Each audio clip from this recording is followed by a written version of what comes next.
بسم اللہ الرحمن الرحیم، السلام علیکم، میں اسد اللہ خان ہوں۔ آج 4 ستمبر 2021 ہے اور آج حمزہ شہباز کو اور شہباز شریف کو بینکنگ کورٹ میں پیش ہونا تھا اپنی عبوری ضمانت میں توسیع کے لیے۔ آپ جانتے ہیں، میں نے پچھلی ویڈیو میں آپ کو بتایا تھا کہ شہباز شریف صاحب کے اور حمزہ شہباز کے اس کیس میں جو جج تعینات ہوئے تھے قیصر نذیر بٹ، ان کو ایک ہی سماعت کے بعد ٹرانسفر کر دیا گیا تھا، اور ایک مرتبہ پھر آج شہباز شریف اور ان کے صاحبزادے ڈیوٹی جج کے سامنے پیش ہوئے۔ ڈیوٹی جج اسلم گوندل صاحب تھے۔ 8:30 بجے قریب میں پہنچا تھا وہاں ڈیوس روڈ پہ جو نئی عدالت بنی ہے بینکنگ کورٹ، وہاں پر ٹولیوں کی شکل میں کارکن کھڑے ہوئے تھے، مطلب 8 کارکنوں کا ایک ٹولہ یہاں کھڑا ہوا ہے، پھر خواتین کا ایک ٹولہ کھڑا ہوا ہے، پھر 8-10 کارکنوں کا، تو 3-4 ٹولیاں چھوٹی چھوٹی جو کہ پلے کارڈ اٹھا کے نعرے بازی کر رہے تھے۔ میڈیا کے کیمرے جہاں جاتے تھے وہاں کھڑے ہو کے نعرے بازی کرنے لگتے تھے۔ تو آج صبح 8:30 بجے کے قریب جب میں پہنچا تو یہ منظر تھا۔ 7:45 بجے کے قریب شہباز شریف صاحب جو ہیں وہ کمرے اس میں جو عدالتیں بنی ہوئی ہیں اس روڈ کی سامنے والی سائڈ پر پہنچ گئے۔ میں پھر کمرہ عدالت میں چلا گیا 8:45 پہ تقریباً، اور 8:48 پر جج صاحب جو ہیں وہ کمرہ عدالت میں آ گئے، اور 8:51 پر شہباز شریف کمرہ عدالت کے اندر پہنچے۔ اچھا، اب خواتین آج 2 آئی تھیں جو کمرہ عدالت میں پہنچیں، ایک عظمیٰ بخاری صاحبہ تھیں یا عظمیٰ بخاری، اور دوسرا جو ہے وہ رابعہ فاروقی MP تھیں۔ یہ دونوں خواتین آج موجود تھیں، اور عطا تارڑ صاحب جو ہیں ان کے علاوہ وہ کمرہ عدالت میں، یہ 3 لوگ شہباز شریف کے آنے سے پہلے وہاں پر پہنچے ہوئے تھے۔ شہباز شریف صاحب 8:51 پر آئے تو اس وقت تلاوت کے بعد جج صاحب جو ہیں وہ روٹین کے 2-3 جو چھوٹے چھوٹے کیس تھے ان کو سن رہے تھے۔ شہباز شریف صاحب آ کے بیٹھے تو عطا تارڑ اٹھ کے ان کی بائیں جانب آ کر بیٹھ گئے، اور پیچھے سے اٹھ کر پچھلی رو سے اٹھ کر آئیں رابعہ فاروقی، اور انہوں نے آ کے ماسک اپنا نیچے کر کے شہباز شریف صاحب کو سلام کیا، حاضری لگوائی، اور شہباز شریف صاحب نے وعلیکم السلام جواب دیا، اور وہ جا کے بیٹھ گئے۔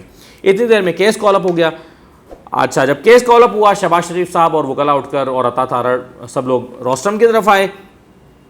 جج صاحب نے پوچھا حمزہ نہیں آئے؟ تو جواب دیا گیا کہ جی باہر چونکہ سیکیورٹی کے بڑے سخت انتظامات ہیں اور رش اس کی وجہ سے ہوا ہے، تو بس وہ آ ہی رہے ہیں، اس لیے دیر ہو گئی ہے۔ تو یہ نواز ایڈوکیٹ جو ہیں، جو وکیل ہیں، انہوں نے یہ کہا۔ جج صاحب نے پوچھا، سامنے انویسٹیگیشن آفیسر کھڑے ہوئے تھے FIA کے، ان سے پوچھا آپ آئیو ہیں؟ انہوں نے کہا جی میں آئیو ہوں۔ آئیو جن کا نام علی زہیب ہے، انہوں نے کہا جی میں ہوں۔ جج صاحب نے پوچھا کیا الزام ہے ان پر؟ اب جج صاحب جو ہیں وہ پہلی مرتبہ، چونکہ وہ ڈیوٹی جج ہیں تو اسلم گوندل صاحب پہلی مرتبہ یہ کیس سن رہے تھے، تو انہوں نے پوچھا ان پر کیا الزام ہے؟ تو انویسٹیگیشن آفیسر نے بتایا کہ 20 ملازمین کے نام پر اکاؤنٹ کھولے گئے ہیں، ان اکاؤنٹس میں 25 ارب روپے کی ٹرانزیکشنز پائی گئی ہیں 10 سال کے عرصے میں، تو اس کی انویسٹیگیشن ان پہ ہو رہی ہے۔ تو اس پر یہ سننے کے فوراً بعد شہباز شریف صاحب نے کہا کہ جی میں کچھ کہنا چاہتا ہوں۔ تو جج صاحب نے کہا کہ جی آپ کہیں۔ تو شہباز شریف نے کہا کہ یہ وہی کیس ہے جو نیب نے بھی فائل کر رکھا ہے۔ انہوں نے کہا ہائی کورٹ کے فل بینچ نے واضح کیا کہ میرے خلاف کرپشن، منی لانڈرنگ اور TT کا کوئی ثبوت نہیں ملا، یہ کیس نیب کا ریپلیکا ہے، یہ شہباز شریف صاحب نے کہا۔ اور انہوں نے کہا کہ پلس یہ کہ میرا رمضان شوگر مل سے کوئی تعلق نہیں ہے۔ انگریزی میں انہوں نے کہا کہ I have nothing to do with Ramzan sugar mill, میں نہ ڈائریکٹر ہوں، نہ شیئر ہولڈر ہوں، نہ میرا اس کیس سے کوئی واسطہ ہے۔ اور انہوں نے کہا کہ میری چیف منسٹرشپ کے دوران میں نے کئی ایسی سمریز پر دستخط کیے جس سے میرے خاندان کے کاروبار کو نقصان پہنچا، میرے صوبے میں چینی باقی صوبوں کی نسبت سستی تھی۔ اب یہ وہ پوری کہانی ہے جو ہر جج کو شہباز شریف صاحب سناتے ہیں، اور یہ جج چونکہ نئے آئے تھے، ڈیوٹی جج تھے، ان کے سامنے پہلی مرتبہ شہباز شریف پیش ہو رہے تھے، تو ان کے سامنے بھی انہوں نے یہ پوری کہانی سنائی اور کہا کہ میری وجہ سے تو میری خاندان کی کمپنیوں کو نقصان ہوا، اور میرے بارے میں تو ہائی کورٹ نے یہ لکھ دیا ہے، کہہ دیا ہے کہ میرے خلاف کوئی چیز ثابت نہیں ہو سکی، نہ کرپشن، نہ منی لانڈرنگ، نہ TT۔ حالانکہ ٹرائل اس کیس میں بھی چل رہا ہے، ٹرائل کنکلوڈ نہیں ہوا، لیکن اس کے باوجود وہ کہتے ہیں کہ میرے خلاف کوئی چیز ثابت نہیں ہو سکی۔ خیر، جج صاحب نے کہا کہ آپ نے انویسٹیگیشن کو کتنی بار جوائن کیا؟ اب یہ وہ سوال تھا جس پر شہباز شریف صاحب تھوڑے سے کچے پڑے۔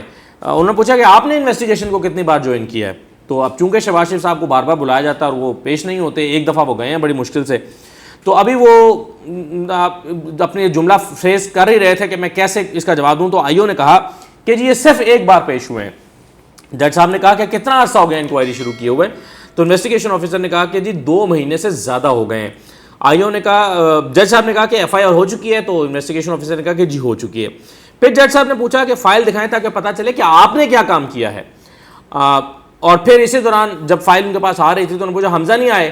تو وکلاء نے کہا کہ جی وہ آ چکے ہیں، ادھر کھڑے ہیں. تو جو پوری روسٹرم کے سامنے جتنے لوگ ایک لائن میں کھڑے تھے، اس کونے سے لے کر اس کونے تک، چھوٹا سا کمرہ ہے، تو اس کونے سے لے کر اس کونے تک جتنے لوگ کھڑے تھے، حمزہ سب سے آخر میں کھڑے ہوئے تھے، ان کو آخر میں جگہ ملی تھی. تو انہوں نے کہا جی میں یہاں پر آ گیا ہوں، ہاتھ کھڑا کیا انہوں نے. پھر اسی دوران جج صاحب نے شہباز شریف صاحب سے ایک اور مشکل سوال کیا. انہوں نے کہا کہ آپ یہ کہتے ہیں کہ یہ سیم کیس ہے جو نیب کا ہے، یہ ریپلیکا ہے، تو آپ نے اسے ہائیسٹ فورم پر چیلنج کیوں نہیں کیا؟ تو شہباز شریف صاحب نے کہا کہ جی میری لیگل ٹیم اس بارے میں سوچ رہی ہے. تو یوں کر کے انہوں نے اس سوال کو جو ہے وہ اس کا جواب دیا. پھر اس دوران فائل پیش کر دی گئی. تو جج صاحب نے پوچھا کہ انویسٹیگیشن ٹیم کو کون ہیڈ کر رہا ہے؟ تو آئی او نے بتایا کہ ڈاکٹر رضوان اس کو ہیڈ کر رہے ہیں، جو کہ ایف آئی اے کے لاہور کے ڈائریکٹر ہیں. تو جج نے کہا کتنے لوگوں کی ٹیم ہے؟ آئی او نے کہا کہ 8 لوگوں کی ٹیم ہے. تو پھر جج صاحب نے پوچھا کہ آپ لوگوں کی دلچسپی کا عالم یہ ہے کہ 2 جولائی کے بعد کیس ڈائری ہی نہیں آپ نے لکھی، یعنی جولائی گزر گیا، اگست گزر گیا، آپ نے جو ہے وہ کیس کی ڈائری نہیں لکھی. وہ کہا صرف 2 بار ڈائری لکھی آپ نے، 30 جون کو اور 2 جولائی کو، اور صرف 4 لائنیں لکھ دی ہیں. یہ کون سی کیس ڈائری ہوتی ہے؟ تو یہاں پر جج صاحب نے جو ایف آئی اے کی ٹیم تھی ان کی سرزنش کی، اور ٹھیک ٹھاک سرزنش کی. جج صاحب نے کہا کہ 2 مہینے میں صرف 2 دن، اور وہ بھی چند لائنیں آپ نے لکھی ہیں. 4 لائنوں کی ڈائری لکھیں گے تو انکوائری کیسے ہوگی؟ اور انہوں نے کہا، پھر جج صاحب نے پوچھا کہ کیا میٹنگ میں سارے ممبرز موجود ہوتے ہیں؟ تو آئی او نے بتایا کہ جی ہوتے ہیں.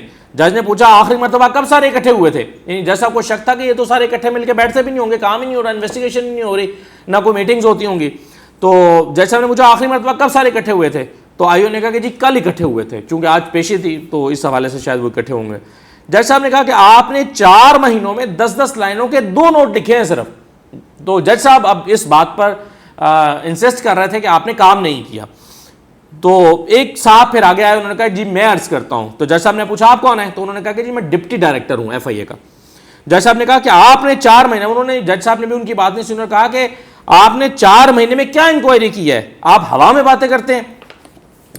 اچھا، اس سے پہلے کہ وہ ڈپٹی ڈائریکٹر جو تھے وہ کچھ کہتے ہیں، تو حمزہ صاحب نے ادھر سے ہاتھ کھڑا کیا اور اونچی آواز میں کہا کہ جی میں کچھ کہنا چاہتا ہوں. جج صاحب نے کہا کہ جی کہیں. تو حمزہ نے کہا کہ جی میں 2 سال جیل میں رہا، جے آئی ٹی نے مجھ سے جیل میں آ کر سوال کیے، اور انہوں نے بار بار انکوائری کی اور بار بار مجھ سے یہی سوال کیے، اور میں نے ان سارے سوالوں کے جواب دیے ہیں، اور اب یہ کہتے ہیں کہ مجھے پھر گرفتار کرنا چاہتے ہیں انہی سوالوں کے جواب کے لیے. تو حمزہ صاحب کا کہنے کا مطلب یہ تھا کہ جن سوالوں کے جواب تو میں پہلے گرفتار ہو کے دے چکا ہوں، یا مجھے دوبارہ گرفتار کیوں کرنا چاہتے ہیں؟ تو اس پر جج صاحب نے کہا کہ آپ انویسٹیگیشن کو جوائن کریں. آپ انویسٹیگیشن کو جوائن کیوں نہیں کر رہے؟ آپ کیس کو لٹکائیں نہیں، جج صاحب نے یہ کہا. تو یہ ایک ایسی چیز تھی جو میرے خیال میں خبر ہے، اور اس کو میں نے اسی لیے تھمبنیل پہ بھی لکھا ہے کہ جج صاحب نے شہباز شریف اور حمزہ کو ایک دفعہ حمزہ کی طرف دیکھا، ایک دفعہ شہباز شریف کی طرف دیکھا، اور کہا کہ آپ کیس کو لٹکائیں نہیں، آپ انویسٹیگیشن کو جوائن کریں. تو اب اگر ایف آئی اے دوبارہ بلاتی ہے اور شہباز شریف اور حمزہ نہیں جاتے، تو وہ آ کر عدالت میں کہیں گے جج صاحب آپ نے ان سے کہا تھا انویسٹیگیشن کو جوائن کریں، اور انہوں نے پھر بھی انویسٹیگیشن کو جوائن نہیں کیا. تو وہاں پر شہباز شریف اور حمزہ کے لیے ایک اور سچویشن ہو جائے گی. اس لیے اب حمزہ اور شہباز شریف کو انویسٹیگیشن کو جوائن کرنا ضروری ہو گیا ہے. تو بنیادی طور پر جج صاحب نے ہدایت کر دی یا حکم کر دیا حمزہ اور شہباز شریف کو کہ آپ انویسٹیگیشن کو کیوں نہیں جوائن کر رہے؟ آپ انویسٹیگیشن کو جوائن کریں گے، آپ کی وجہ سے کیس لٹک رہا ہے. تو شہباز شریف صاحب انہوں نے کہا کہ آپ انویسٹیگیشن کو جوائن کریں، اور آئی او سے کہا کہ آپ اپنے انویسٹیگیشن کی طرف توجہ دیں. تو یہ آج کی کل کاروائی ہوئی. نواز ایڈوکیٹ نے کہا کہ جی اچھا، اب وکیل کا اس میں پورا رول یہی تھا کہ تاریخ لینی ہے اور لمبی لینی ہے. ہر دفعہ آپ جانتے ہیں کہ وکلاء جو ہے ان کی کوشش ہوتی ہے کہ لمبی تاریخ لیں. تو نواز ایڈوکیٹ نے کہا جی شہباز شریف صاحب کی مصروفیات ہوتی ہیں، پھر آپ جانتے ہیں کہ کورونا کا ماحول بھی ہے، تو پھر یہ ہے کہ کورٹ بھی موجود نہیں ہے، تو لمبی تاریخ دے دیں. تو جج صاحب نے کہا کہ کس نے کہا کورٹ موجود نہیں ہے؟ کورٹ یہی ہے. کس نے کہا کورٹ نہیں ہے؟ تو جج صاحب نے بیسیکلی ڈیوٹی جج ہوتے ہوئے بھی انہوں نے اپنے آپ کو کورٹ تصور کیا اور کہا کہ کورٹ موجود ہے، آپ کو سننے کے لیے موجود ہے. لیکن اس کے باوجود جج صاحب نے اچھی خاصی دنوں کی تاریخ دی. انہوں نے 25 ستمبر یعنی 21 دن بعد کی تاریخ دے دی، جس پر نواز ایڈوکیٹ صاحب نے ان کا شکریہ ادا کیا، اور سب لوگ عدالت سے، کمرہ عدالت سے نکل گئے. اب نیچے آ کر ظاہر ہے وہی میڈیا ٹاک جو اعظمہ بخاری نے اور عطا طارہ صاحب نے میڈیا ٹاک کی، اور اس میں انہوں نے سب سے پہلا شکوہ تو یہ کیا کہ جی یہاں پر اتنی سخت سیکیورٹی ہے، اتنی تو علی گیلانی کی سیکیورٹی بھی سخت نہیں ہوگی جتنی یہاں سخت ہے. اچھا، لیکن ویسے میں یہ سمجھتا ہوں کہ اگر سیکیورٹی نہ ہو، وہ لیڈر آف دی اپوزیشن ہے، لیڈر آف دی اپوزیشن کی سیکیورٹی ہونی ہی چاہیے. اگر یہاں سیکیورٹی نہیں ہوگی اور خدا نہ خواستہ کوئی چیز ہو جائے گی تو کہیں گے کہ جی دیکھیں لیڈر آف دی اپوزیشن اور ان کو سیکیورٹی نہیں دی گئی. تو یہ میرا خیال ہے تنقید برائے تنقید تھی، اور باقی باتیں ساری انہوں نے وہی دہرائیں جو روزانہ وہ کہتے ہیں سب لوگ. نظمہ بخاری نے بھی کہ جی یہ نیازی صاحب کر رہے ہیں، عمران خان کر رہے ہیں، وزیر اعظم کر رہے ہیں، اور انہوں نے خود کرپشن کی ہے، یہ کرپٹ ہیں، چینی کھا گئے، آٹا کھا گئے، یہ کھا گئے، وہ کھا گئے، اور انہوں نے اتنے ارب روپے کی کرپشن کر دی اور ہمیں جو ہے وہ معصوموں کو پکڑا ہوا ہے. تو یہ ساری انہوں نے باتیں دہرائی تھیں. بہرحال کمرہ عدالت کے اندر جو کچھ ہوا اس کا جو دو باتیں امپورٹنٹ ہیں، کرکس ہے. ایک یہ کہ انویسٹیگیشن ٹیم نے اپنا کام نہیں کیا، ان کی سرزنش کی کہ آپ اپنا کام، اپنی انویسٹیگیشن کیوں نہیں کر رہے. آپ نے کیا کام کیا ہے؟ 10 لائنوں کے 2 آپ نے نوٹ لکھے ہیں، وہ آپ عدالت میں لے آئے ہیں. 3 مہینے میں آپ نے یہ کام کیا. اور دوسرا شہباز شریف اور حمزہ سے کہا کہ آپ انکوائری کا انویسٹیگیشن کا حصہ کیوں نہیں بن رہے، انویسٹیگیشن کو جوائن کریں جا کے. تو یہ دونوں چیزیں جو ہے وہ امپورٹنٹ ہوئی ہیں. میرا خیال ہے اگلی سماعت میں اب دونوں کو اپنے آپ کو ثابت کرنا پڑے گا کہ وہ عدالت کے حکم پر کام کر کے آئے ہیں. تو یہ آج کا احوال تھا جو میں نے خود آج عدالت جا کے اٹینڈ کیا، آپ کے سامنے رکھ دیا ہے. اجازت دیجیے، اللہ حافظ.